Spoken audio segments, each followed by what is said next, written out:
Good morning. Welcome to this Conservation Applied Research and Development webinar today on cold climate variable refrigerant flow system demonstration and market research. Thanks for joining us today. Before we get to the meat of the presentation, I'd like to cover a few housekeeping items. All attendees will be in listen-only mode. We will answer all questions at the end of the presentation, but as questions occur to you, please type them into the Q&A box and send them to all panelists. The Q&A box can be opened by clicking the ellipsis in the lower right of your screen as indicated on this slide. We will do our best to answer all questions within the time allocated, but if we don't get to some, we'll answer them after the webinar. This webinar is being recorded and will be made available on the department's website. The slide set from this webinar will be emailed to all registrants within 2 weeks from today's broadcast, as well as also will be made available on the website. And finally, if you would like closed captions on this webinar, you can click the CC bubble on the lower left of your screen to access that. I'm Lindsay Anderson, the Utility Energy Conservation Research Planning Coordinator at the Department of Commerce. There, I analyze and identify gaps within utility energy conservation and optimization programs and coordinate and plan research to fill those gaps. The CARD program is a major tool of that work. With me today is Lauren Sweeney, a Principal Energy Planner, also within the Energy Conservation and Optimization Business Unit at the Department of Commerce. Lauren specializes in the regulation of electric and gas utility energy efficiency, load management programs, as well as is the staff lead on the Minnesota Technical Reference Manual. She is the department's project manager of the research that is the subject of today's webinar and will be moderating the Q&A portion of today's webinar. With us today as our presenters are Kevin Frost, whom is a senior energy engineer at Slipstream, where he conducts field demonstrations on emerging heat pump technology and helps building owners with decarbonizing their buildings. Before joining Slipstream in 2018, Kevin was a mechanical engineer that designed HVAC systems for hospitals and laboratories across the U.S. Also presenting is Grant Baumgardner, who is a research engineer at Center for Energy and Environment. There, he conducts research on emerging technologies in HVAC and refrigeration systems. Prior to joining CEE in 2022, Grant worked in commercial HVAC and refrigeration product development. This webinar is one in an ongoing series designed to summarize the results from research projects funded by Minnesota's Applied Research and Development Fund, which was established in the Next Generation Energy Act of 2007. Research areas are expanded with the passage of the Minnesota 2021 Energy Conservation and Optimization Act, known as ECO. The purpose of the fund is to help Minnesota utilities achieve their energy savings goals within that policy. $2.6 million is set aside annually for the CARD program, which awards research grants in a competitive request for proposal process. Results from CARD projects provide utilities with data to enhance energy efficiency program designs within their energy conservation and optimization portfolios. As you can see by the pie chart, CARD projects funded to date have been in all building sectors, as well as some that cross multiple sectors. The subject of today's webinar is within the commercial building sector, including commercial multifamily buildings, and our presenters will share results from a recent CARD project that sought to demonstrate cold climate air source variable refrigerant flow, or VRF systems in Minnesota buildings, and provide market, product, and program research to inform VRF utility conservation program development and implementation. With that, I'll turn it over to Kevin Frost for today's presentation. Okay. Thank you, Lindsay. Hello, everyone. Again, my name is Kevin Frost. I am a senior energy engineer at Slipstream. And today, I'm happy to present to you our findings on our cold climate variable refrigerant flow, or CCVRF, system demonstration and market research study. First, I'd like to thank Minnesota CARD for supporting this innovative research, and I'd also like to thank our partners on this study, including Grant at the Center for Energy and Environment and LHB, who provided outreach and design support when it came to understanding how the VRF system worked. I also want to acknowledge the hard work of a number of my colleagues at Slipstream as well. So we have a packed agenda for today. This study has been ongoing since 2021. I'm going to start by introducing VRF technology and then going into how VRF technology operates in cold climates like Minnesota. Then I'll turn it over to Grant, who's going to discuss our field demonstration methodology. And then I'll be covering the results and the outcomes and what sort of interventions can we do in Minnesota. So to get started, let's talk about variable refrigerant flow VRF technology. So VRF systems are essentially large heat pumps. Actually, they can be anywhere from residential size in the 2 to 5 ton range, and then can go all the way up to 40 tons. The ones shown in this picture are twinned units. They're actually 2 VRF outdoor units combined together. That's how you can get up to as high as 40 tons. You combine 2 of these 20-ton outdoor units together. What makes these heat pumps more efficient and different than other heat pump systems is that, like the name implies, you can vary the flow of refrigerant, and that allows you to match the load. So an analogy would be, for a single speed compressor, traditional air conditioning, that would be like driving down the road and you could only use the accelerator by pushing it all the way in. For the VRF inverter-driven compressor, now you can feather that gas pedal. You can match how much fuel you're using, or with the VRF system, electricity, to the load that you really need. This also allows us to serve multiple spaces more efficiently. So these are actually really big multi-split systems. The most indoor units I've seen tied to an outdoor unit is 32. Usually I see it's more typically between like 4 and 16 indoor units. The focus of our study was air source, but you can get the VRF technology for water source and ground source as well. That just wasn't the subject of our study. Very interested in how this performs for light to mid buildings that may not have, where it may not make sense to do water source or ground source. VRF only heats or cools the building. It usually does not provide ventilation. So just something to clarify and just make sure people understand. You have to pair the VRF system with a separate ventilation system, usually a dedicated outdoor air system or DOAS. Sometimes you can use smaller individual energy recovery ventilators. This picture on the right shows, 4 VRF outdoor units with a rooftop unit that is acting as the ventilation system. The ventilation system usually has energy recovery, but still requires, preheat and cooling to condition the ventilation air. If that preheat is gas, you don't have a full electrification solution. You're still using gas for some of the heating in the building. Just something to understand that, the VRF isn't doing all of the heating and cooling in the building.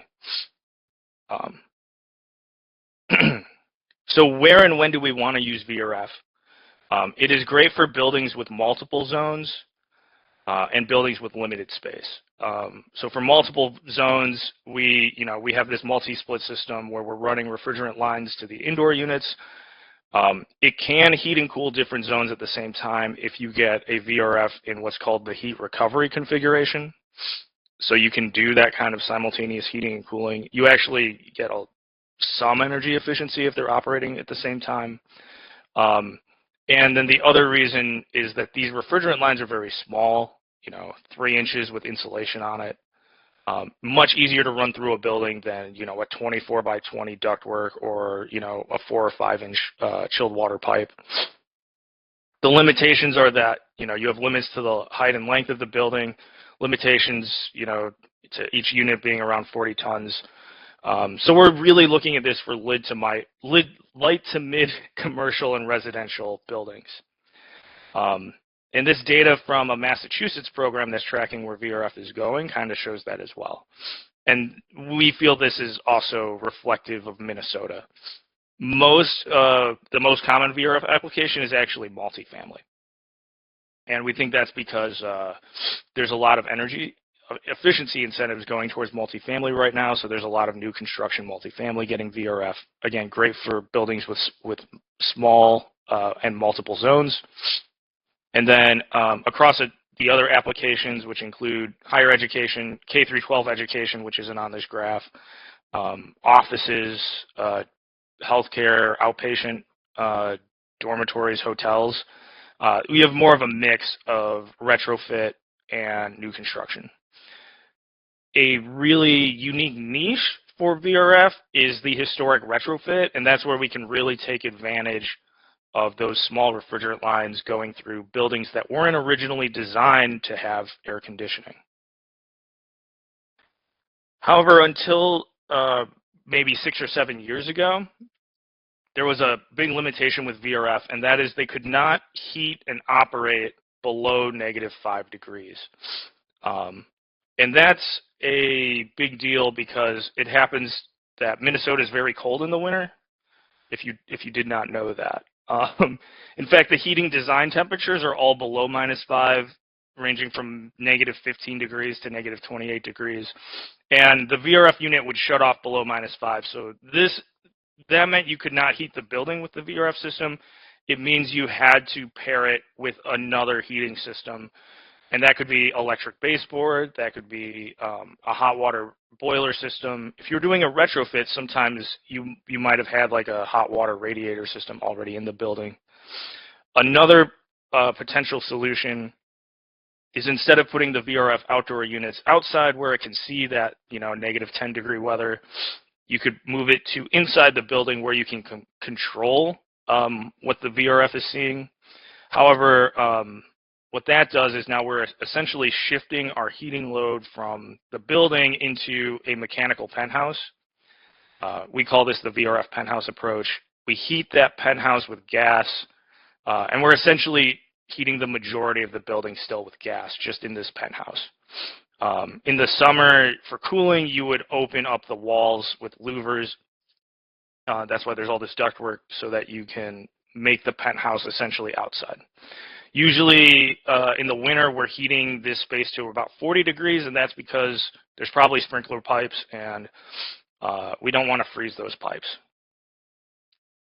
But around 2015, VRF manufacturers started coming out with a new cold climate VRF solution we call CCVRF.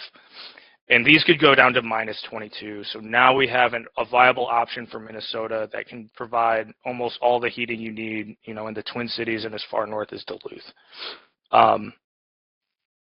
This is done with a vapor injection compressor cycle. Usually manufacturers will still recommend you provide some sort of backup heat. Usually at the DOAS unit, you can oversize that gas heat exchanger so that if you lose the VRF system for whatever reason, you can at least run your DOAS with really hot air and make up some of that heat if you really need it. But now we have this all-electric air source heat pump solution for cold climates for commercial buildings. It does come with a drawback, though, and that is as it gets colder and colder, we still lose heating capacity and heating efficiency. Our coefficient of performance, or COP, will drop as we get really low in temperature. And that means we have to essentially oversize the system. This graph shows a 130 MBH VRF unit when it's above, 20 degrees. But at -15, if we were designing it for the Twin Cities, we're down to maybe 90 MBH. So we're losing around 40% of our capacity, which means we need to oversize our VRF system by 40% just to make sure we're hitting our heating capacity. And that has two drawbacks. The first is cost, because now we need, bigger units for everything. And the second is we might be robbing some of our part load capacity because we have such a big system. This is not Slipstream's first VRF study. Actually, over the last 4 years, we've conducted similar studies in Wisconsin, Michigan, and Illinois. And here are just a number of buildings that we've talked to or heard of that have VRF systems, either CCVRF or VRF with supplemental heat or the penthouse approach. And just two things to note. I mean, we're seeing VRF as far north as Duluth and Petoskey, Michigan. But you'll also see there's a lot more VRF concentrated in Chicago than there is in, like, say, the Twin Cities.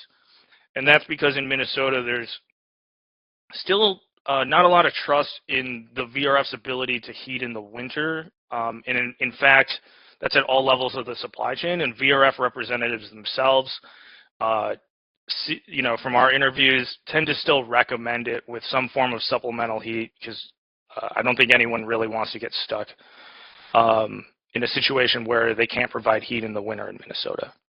So this is why we wanted to do a field demonstration to really see, does this VRF technology work and perform in Minnesota, and does it save energy and emissions? And to talk more about how we went about that, I'm going to turn it over to my colleague, Grant, at the Center for Energy and Environment. Thanks, Kevin. For this section, I'll start just kind of a reminder of the project's key research objectives for the field study, and then go over our process for achieving those goals.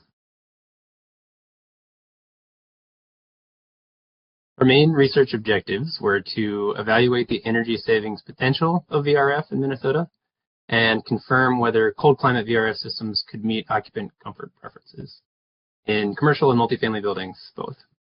We also wanted to identify challenges and benefits of cold climate VRF that operators and occupants may experience. The project studied VRF installations at a variety of different sites. Here's a summary of where we worked. There were a total of 7 field sites for the project. 3 sites received a general high-level assessment of the VRF system, and the other sites received a detailed assessment with some field monitoring. Sites spanned a range of locations, use types, and sizes, from large multifamily buildings down to small offices. Here's some additional details on the scope of the 2 different approaches I mentioned for monitoring VRF performance. The general assessments included a facility and mechanical system review, facility manager and contractor interviews, utility bill analysis, and a comfort survey.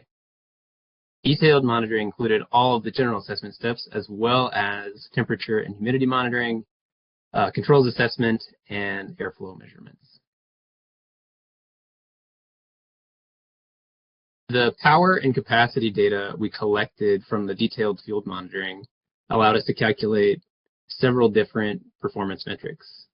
We aggregated the power data by component in the VRF system to understand the share of total power consumed by each of the major VRF subsystems, for example, the outdoor unit and the indoor units. When coupled with weather data, the power data allowed us to analyze how VRF power consumption varied with outdoor temperature. Assessing the actual power demand relative to the rated power allowed us to quantify the fraction of time the VRF system spent operating at part load.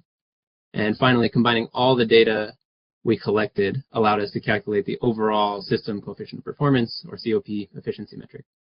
Calculating an accurate COP is really difficult because it relies on accurate measurements of energy inputs, as well as many different outputs, since heating or cooling capacity is not measured directly. You can see in the figure here kind of all the different measurements that go into calculating an accurate COP. You can find more details on that methodology and some uncertainty analysis we conducted on that calculation in the final report. So this is what the instrumentation looks like in practice. The center picture on the right is a picture of a smaller electric panel that has a power meter installed. So these go kind of behind the cover in a power meter. And we worked with many panels that were far larger than this in larger buildings. This is one of the smaller ones we worked with. On the wireless, there's a wireless temperature and humidity sensor in the bottom right. It's attached magnetically to the back of a supply error register. And kind of moving counterclockwise from the bottom right, the top right picture shows how the supply fan power was measured with the current transducer. Finally, the top left picture shows one of the way that we measured airflow from the supply fan. Here, the big cardboard box is an adapter, essentially, between the supply air register and a bolometer that measures the airflow from the supply. That airflow we then correlated to the supply fan power to estimate airflow without having to measure it directly. We used the fan CT to correlate it. In addition to all of these measures of VRF performance, we also measured or estimated the power required for any supplemental heating for the buildings that had it. The next component of our field assessment approach was interviews. So we interviewed members of 3 different populations. For contractors, we asked about their experience beyond each specific site that we were visiting, as well as any site-specific details and strengths or weaknesses of the particular installation relative to others that they had worked with previously. For building owners, we focused on their satisfaction with the system, kind of how they use the system, and any technical issues they may have had. For both those populations, we assessed their overall satisfaction with VRF. Finally, for the manufacturer representative interviews, we tried to get a sense of the overall VRF market penetration in Minnesota. We asked for connections with recent customers to try to build up our pool of field sites and discuss which applications were most common. Finally, we quantified different dimensions of VRF cost and the factors that affected cost. The last part of the field assessment methodology I'm going to talk about is utility bill analysis. We conducted utility bill analysis at all of the sites, both the general and the detailed assessments. One of the key relationships we looked at in that analysis was electricity use as a function of ambient temperature. In most cases, there's a nice correlation, like the one shown here, showing how the VRF system uses more energy as the ambient temperature gets further away from the building's balance point temperature. Definitely heating-dominated climate here, so you can see the chart essentially just has this correlation with more power use and colder ambient temperatures. The analysis also allowed us to see how weather-dependent the different buildings were, the energy use in different buildings was. Allowed us to estimate the energy use intensity, or EUI, and calibrate the energy models that Kevin's going to talk about next. In general, all the buildings we assessed were relatively energy efficient, at least compared to a baseline building in terms of its EUI from the Commercial Building Energy Consumption Survey, or CBECS. So I'll turn it back over to Kevin now to talk about how energy modeling informed the analysis of VRF performance compared to alternative HVAC system types. Okay, thanks, Grant. So since all of the sites that we monitored already had VRF systems, the way we estimated their savings was by building and calibrating energy models based on all of the data that we collected. So we did that for 5 of the sites. Some had CC VRF systems, some had the VRF penthouse approach. And then once we calibrated the model per ASHRAE guideline 14, we could then switch in a TMY, typical year weather file, and then switch the HVAC system with more traditional baseline HVAC systems. We tried to at least do 1 gas, so for all of them, that was the furnace AC, representing like a residential furnace with an air conditioner or a magic pack. 1 electric, so air source heat pump with electric supplemental heat, or a PTAC unit. And then maybe a more high-performing system that might also be a choice, like a VAV system or a water source heat pump system. And then for the ones with VRF penthouse, we did want to see how it would perform if we had a CC VRF system. So that was how we calculated savings. So what did we come up with? So just a quick summary of how I'm going to go through the results. There are a lot of results. I'll start with the good, which is high energy and emission savings. And we also saw that it could perform well in the cold climate. However, we also saw that it did not necessarily always perform well in the cold climate. So we had some mixed results there. Then I'm going to talk about the high first cost, installation issues, which we'll get into more detail on. And then starting in 2026, there's an EPA refrigerant phase down that may change the landscape for VRF. So at the end, I want to answer the question, should we design, install, and incentivize VRF in Minnesota? So let's start with the good. And that is that we documented pretty high energy and emission savings, although you'll see that the energy cost savings are a little bit less. And this is the average across all sites with all systems. But there was a lot of variance, so I'm going to start with the CC VRF buildings. So there were 3 of those. And this is a complicated chart, but I'll just draw your attention to some of the key points. The first is you will see we have very high site energy savings, particularly against systems that use gas, right? So compared to the furnace and the rooftop unit, we're seeing really high site energy savings. Which makes sense. That's the high efficiency, the like 3 COP of the VRF system as advertised. The emission savings are a bit less, and that really comes down to, the cleanliness of the grid. As the grid gets more renewable energy, you would see those emission savings starting to match those site energy savings. Then you look at the utility costs, and you will see that as negative. And that is because gas is still much cheaper than electricity, and because Minnesota is so cold and we're losing efficiency as we get, into the cold weather, we're seeing that those utility cost savings aren't really matching what we're seeing for site energy savings. When we look at the electric systems, everything's much more even because we're not switching fuel. So everything's, more in line. When we look at the two sites that had the VRF penthouse approach, it's almost the opposite, where now if we're comparing to like an air source heat pump with electric supplemental heat, we're using negative site energy savings because we need so much gas to heat that penthouse still. But when we look at other gas systems, now we have high savings compared to everything else, particularly with the utility bills. And it kind of lends itself that a dual fuel approach may still be, especially if you have energy cost savings as your primary goal, that doing a dual fuel approach might still be the best for that. When we switched those penthouse approach VRFs to CC VRF, I mean, we still see high site energy savings as you would expect, and some emission savings, but less impact on the utility cost savings. So how is VRF saving site energy? We can get some insight into that when we look at the individual end uses. So in this chart, these big brown bars, that's our gas heating. The reason the multifamily building has some gas even in the VRF system is that's from the DOAS unit.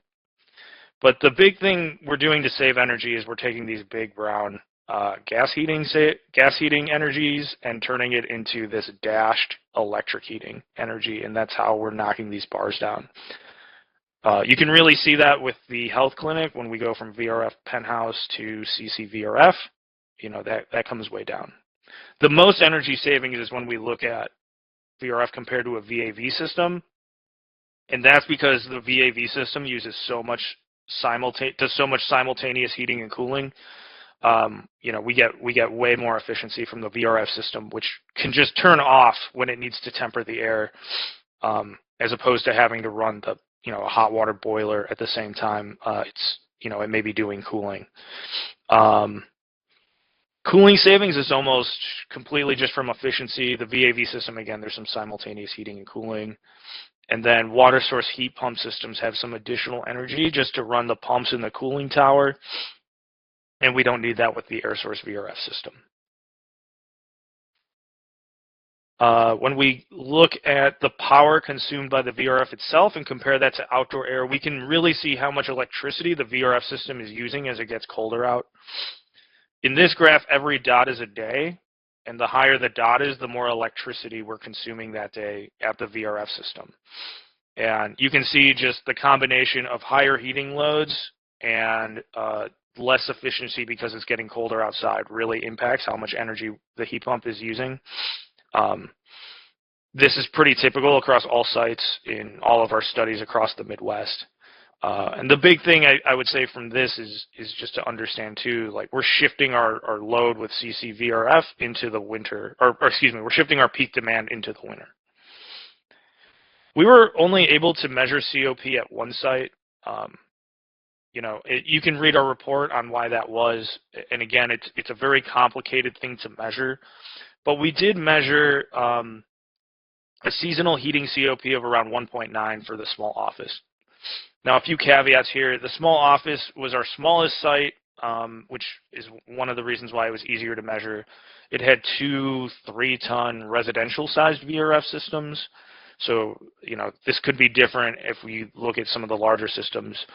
But you can really see in this histogram, as it gets warmer outside, the COP starts to go up. But it is fairly consistent in around 2 degrees here in the winter. And we measured this site for 2 winters. We measured most sites for 2 winters, to be honest. So, lots of uncertainty. Probably not as good as a manufacturer lab test. I think still a pretty solid result. You know, we're looking for that, you know, around 2 COP at least. So I think this is I would say this is a fairly optimistic result on the COP of this system. Where things are more mixed is when we look at thermal comfort. So another complicated graph. If you are looking at a solid color, that means the indoor temperature that we measured was in a comfort range that, you know, we determined. You can see the range at the bottom from ASHRAE 55, which is the thermal comfort standard. If it's a blue bar, that means it might be a little cold, but, you know, if residents can or occupants can put on a sweater, they should be fine. If it's a dashed line, that means we're outside of our comfort zone. And you'll see 2 of our sites, we really were outside that. But again, some caveats. So small office A was very rarely occupied. I think most of the workers there worked from home. And we think that maybe a lot of this time, just no one was in the office. Multifamily building A, I wish I collected more data. I will say we did talk to, you know, we could have measured more apartments, but we did talk to some of the residents there, and we did issue a comfort survey, although we only had 4 people respond. And I'll just say 2 of those respondents did say that, you know, they felt it was too hot in the winter. So I think that might be more mixed as well. The one that gives me the most optimism about how the system performs in the winter is actually the large office. And that is because that's a building that had electric baseboard to supplement the VRF, but we asked them to turn off the baseboard for the duration of the study. And they did. So this is all results of the CC VRF system without the baseboard operating. And it held up in the winter. So that's a pretty optimistic sign that they actually didn't even need the baseboard. And that was actually our furthest north site. That's outside of Duluth. One of the reasons multifamily building A also might struggle in the winter is that it was only rated to -13 degrees. It wasn't rated to -22. And as you can see here, it just shuts off when it's -13 degrees. This red line is the supply air that we're measuring, similar to what Grant showed in the picture on the grill. When it spikes, that's when we're picking up temperature. That means the fan turns on and we're picking up the hot air from the VRF system. And it just you know, it stops when we're at low temperature. When it comes back on, you'll notice the peak of that supply air is between 80 and 90 degrees. That's that capacity drop-off I was talking about. And you'll see it tries to make up for it by operating more. And then as it gets warmer, now we're up over 100 degrees as we would expect with a heating system. I already talked a bit about how the utility cost savings could be limited, particularly if you're comparing it to a gas system. And then the other thing is that the VRF system is fairly expensive. So if you're comparing it to a Magic Pack or a PTAC, you know, or another fairly inexpensive system, it'll just never pay back. Where it does start to pay back is against other high-performing systems like a VAV system or a water source heat pump system. It's really just cheaper than the water source heat pump system. So that's where you'll start to see your positive payback. We talked to a number of VRF operators. The operators said usually the system was selected for its energy efficiency potential. They found it very easy to maintain. They really only had to change filters. They could be frustrated by how the system is a black box. So a lot of the controls and the service diagnostics are kind of locked behind the manufacturer's proprietary controls. In fact, one of the multifamily buildings we talked to had a receptionist who has a whole skit on explaining to residents how to use, you know, the somewhat complicated thermostat. We also saw one of our buildings that used electric supplemental heat, that those controls weren't set up in the best way and probably used more supplemental heat than it needed to instead of relying on the VRF system. The other way the black box can cause frustrations is if you need to perform repairs, very difficult to do with in-house operators because it's still very different from an air conditioning system or a system that those operators have seen before. Almost always you have to go to a service contractor, and that can be frustrating because unfortunately there's a number of buildings we've talked to where they've had VRF units completely fail within the first 2 years of installation. In Minnesota, that's been with 3 multifamily buildings, but this isn't isolated to Minnesota. Across our 4 studies, we've talked to maybe 25 or so building owners, and 8 of them reported these early equipment failures. It wasn't just multifamily either; it was also office, education, other building types. And then it also isn't limited to any one manufacturer. It's across all manufacturers. The reason for the failure is usually one of 2 things. One may just be electrical power quality. That seemed to be more of an issue around Chicago and Detroit with older power systems.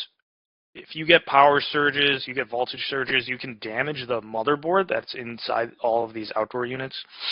I would just recommend talking to your manufacturer representative on if that's a big concern, what to look for, and there's ways to mitigate that.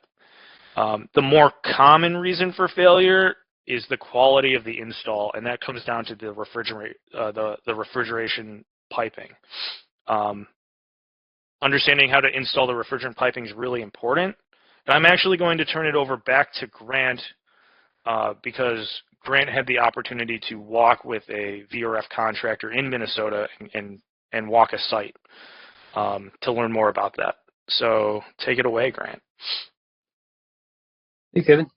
Yeah, so the contractors I spoke with they had received regular manufacturer training and were a great resource to understand the keys to a successful VRF installation, as well as the consequences of not following the rules.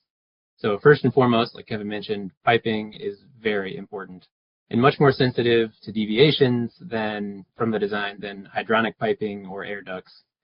Installers need to avoid refrigerant traps where you have bends or low spots in the piping where refrigerant and oil can get stuck or trapped. These need to be avoided so that oil can return to the compressor. You also need to follow manufacturer instructions for elbows, tees, and any other fittings. Improper installation can lead to more turbulent refrigerant flow and also, again, oil not returning to the compressor. You're not allowed to deviate from the piping plan. So, again, oil return depends on refrigerant volume, refrigerant flow to move the oil along with it. And if the refrigerant charge is below the intended design level, it increases the likelihood that oil doesn't come back to the compressor. The refrigerant charge is calculated through kind of the manufacturer's proprietary design software based on the field piping layout. So any deviations in those layouts can give you a different target number for the refrigerant charge.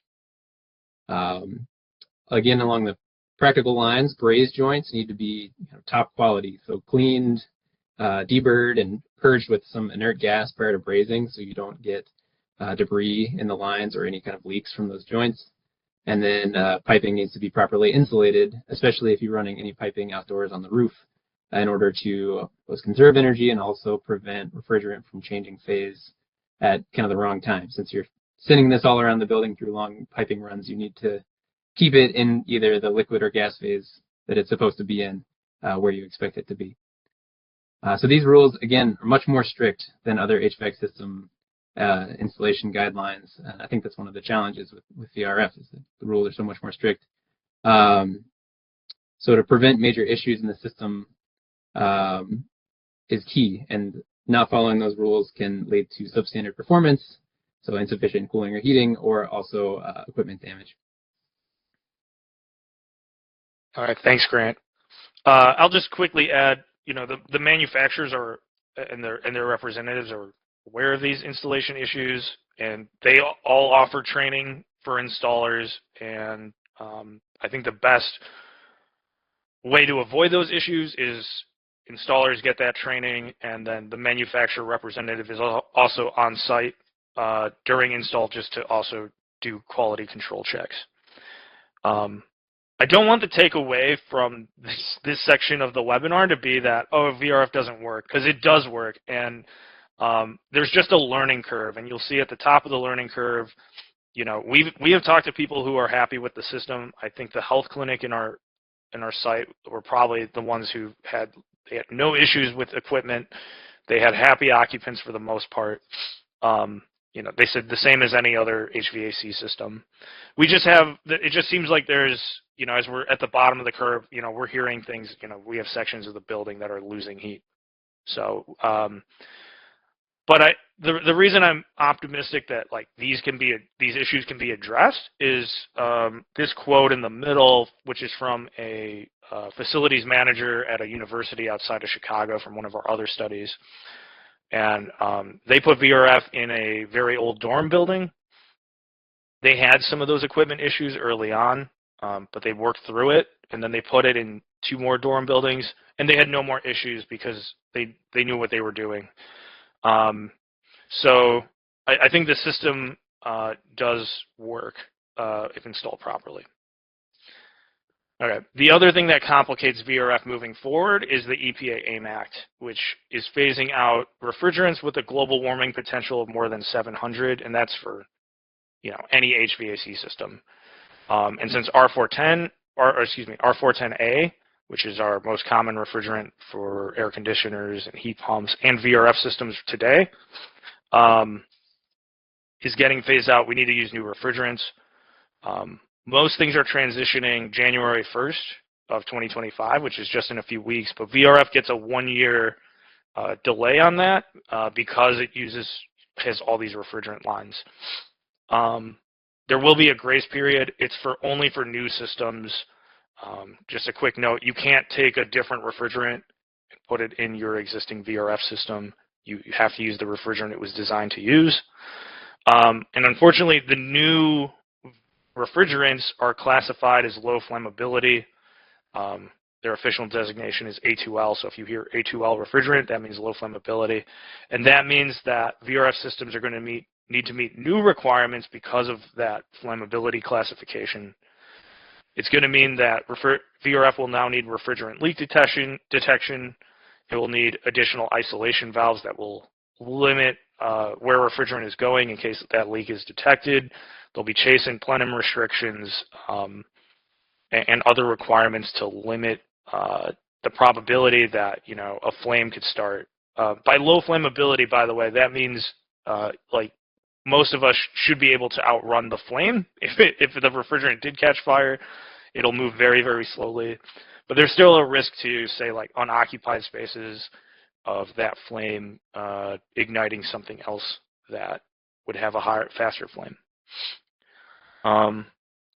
So just an overview again, the good, we're documenting high energy performance, and we documented that in multiple ways. We're seeing mixed cold climate performance, but we are seeing buildings where the CCVRF system is performing very well as far north as outside of Duluth. But some of the barriers right now are that high first cost, these installation issues, and this upcoming EPA refrigerant phase down. So should we design, install, incentivize VRF in Minnesota? I would say that I think we should, given Minnesota's climate goals, but we need to make sure people are applying VRF correctly. And that's something utilities can help with. And for that, in the report, I outline these 5 steps to doing that. The first 2 have to do with the Refrigerant AIM Act. I would recommend that we only incentivize systems that use the new refrigerant, or only start incentivizing them after 2026 when the new refrigerants will come into effect. And also provide training in designing systems. That those new refrigerant requirements are going to increase the cost and complexity of VRF, but we can at least help with people understanding those new complexities. We also should require or pay for installer training. With any VRF system, we talked a lot about the installation requirements for VRF and why that's so critical. I believe we can work with manufacturers to make sure that they're getting that the correct training. Then I would say then it's raising the awareness that VRF is a viable solution in Minnesota if we're applying it correctly. And then to offset the first cost, offering high prescriptive incentives to reduce that first cost. Massachusetts has the highest savings that we found in the country for VRF. They offer $3,500 per ton. So with that, we have about 15 minutes left for questions. Lindsay, I don't know if I'm going to turn it back to you, I believe, for moderating. That's right. I can take it from here and work with Lauren. So, yeah, thanks so much, Kevin and Grant, for that great presentation on this card project. Attendees, if you have not already done so, please type any questions or additional questions in the Q&A panel and send them to us. And so, yeah, Lauren, do you see any questions coming through for Kevin or Grant? Yes, we do have some questions and comments. So I'm going to start at the top. Dan mentioned, not a question, that St. Louis County just installed VRF systems all the way up near Tower, Minnesota, in their county maintenance facilities. So thanks for that comment, Dan. BJ Allen asked, will cold climate VRF continue operating below -22 degrees Fahrenheit, or will it shut off? It will still shut off. Yeah. Okay. So that's something to take into account. I'll say, like, I mean, I had that slide that showed the -13 degrees. I mean, we really only had, like, in our 2 winters that we monitored, only a couple, like, polar vortex days where we probably hit that limit, but it does shut off. It's important to understand. Awesome. Thank you, Kevin. Mike Hedlund commented, a 2023 report from CalNext recommended that utilities explicitly exclude R410A-based VRF systems from their custom and prescriptive measures. Utilities should wait until after 2026 to reassess. One of their concerns was the difficulty of measuring and validating energy savings, but another was the volume of refrigerants and the risk of leaks and environmental downsides of these systems. Did you evaluate refrigerant leaks, or do you have thoughts on this concern on VRF systems? I do. This is a great question. And we had a lot of findings. So one, I referenced that CalNext report in this report when it will be released. So I'm very aware of it. So yeah, there's a lot of questions around VRF and its potential for leakage. What is really difficult to come by is any data on VRF refrigerant leakage or refrigerant leakage in general. We cite a few sources for that in the report. You know, I think CalNext, the highest leakage rate they used was around 10%. I think it's probably closer to like 2 to 4%. Now, when VRF first started getting installed, you know, in 2010, and I'd say between 2010 and 2015, as manufacturers were learning the best way to do refrigerant piping and understanding the different things that affect it, like thermal expansion, I think there were more leaks. I think most of that has been sorted out. They require pressure testing to like 400 or 500 PSI, depending on which manufacturer it is. We did not find any buildings in Minnesota with VRF systems that had leaks, you know, after 2015. But I think there may have been one that was before that. Because of the improper install of the piping. We did have one site that did have a refrigerant leak, and they did have to recharge the system. But that leak was at the Schrader valve, which is where you input the refrigerant, and it was just left loose. So, you know, and then we also cite another study that looks at refrigerant leakage more generally. That seems to be one of the most common ways that leaks. Now, from an emissions potential, that's still not good. It's actually very high because there's so much refrigerant. You know, we're talking about over 100 pounds sometimes in these VRF systems. Usually, you will catch it if you get below like 75%, because the system will stop performing as it used to. So that also somewhat limits it. I think, long story short, my feeling is like it doesn't happen often anymore. If it does happen, though, it can be catastrophic in terms of the number of emissions. I think we show with R410A, it could offset like half of the emissions you would be saving. Now, when we switch to lower GWP refrigerant, that comes way down, because the new GWP for refrigerants will be R410A is 2,000, like 2,088 times CO2. But the new refrigerants are, in the 500 to 600 range, so pretty significant decrease. I hope that answers your question. If you have more, feel free to reach out. Appreciate it, Kevin. The next question is BJ Allen asks, how do you imagine cold climate VRF would work if used as a supplemental heating system connected to off-peak electricity? So, for example, paired with wood heat. Okay. I will say I've not considered wood heat with VRF before this moment. So let me think about that. I think it would work like similar to like I'm gonna think of like a house with wood heat.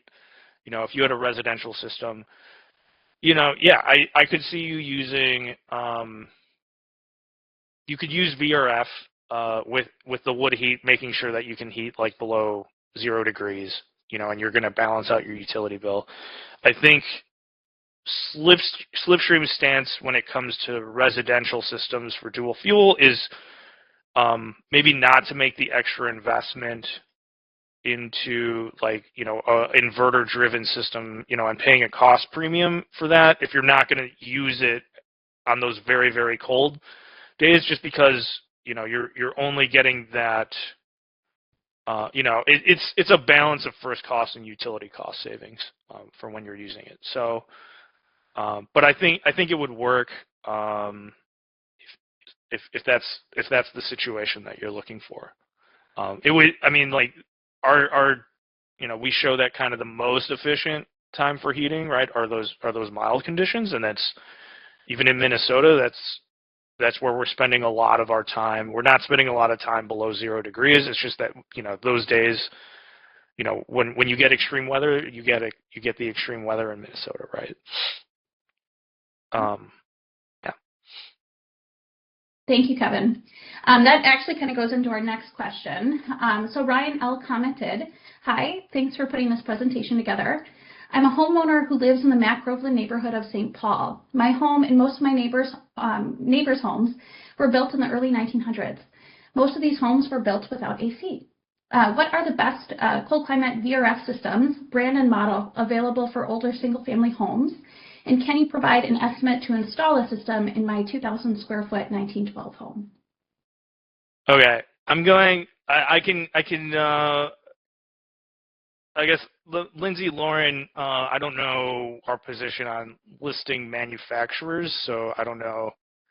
I think we're going to want to stay away from that at this Okay. point in time. But in your last response, you talked about Slipstream's position on residential systems and inverter-driven installations at this point in time. And so maybe you could just hit on that again or expand on that.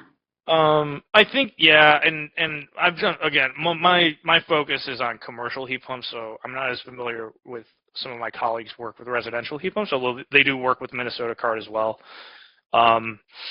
I'll just say, if you want to go and use a full heat pump solution at all times of the year, yes, I would look into these like minus 22 degree CC VRF options.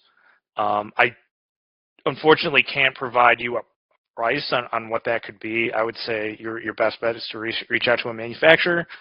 And I would also say if you're looking at dual fuel, consider maybe a single speed compressor option. So. Or I guess you could reach out directly, and I can maybe provide you a private response that way. Yeah. Thanks, Kevin, and thanks, Lauren. Let's do one more question, and then just go to we have 2 slides to wrap up and conclude. And but I do want to assure attendees with any questions that haven't been responded to, we will follow up with a response via email with the slide deck. Awesome. Thanks, Lindsay and Kevin. So our last question today is David Bohack asked, how do contractors check for proper refrigerant charge? Do they need to weigh in the correct amount, or can they use appropriate refrigerant pressure and temperature against manufacturer specified values? Oh man, that's a good question. And I hate to disappoint, but I actually will say that I am not entirely sure on how they would calculate and test for that. So I don't know, Grant, if you know, but I'm not certain of the methodology off the top of my head. My understanding, at least for grocery applications, which is not this, but another application that uses vast quantities of refrigerant, is that they do have refrigerant scales where they put the refrigerant bottle on there and then measure the mass that enters the system.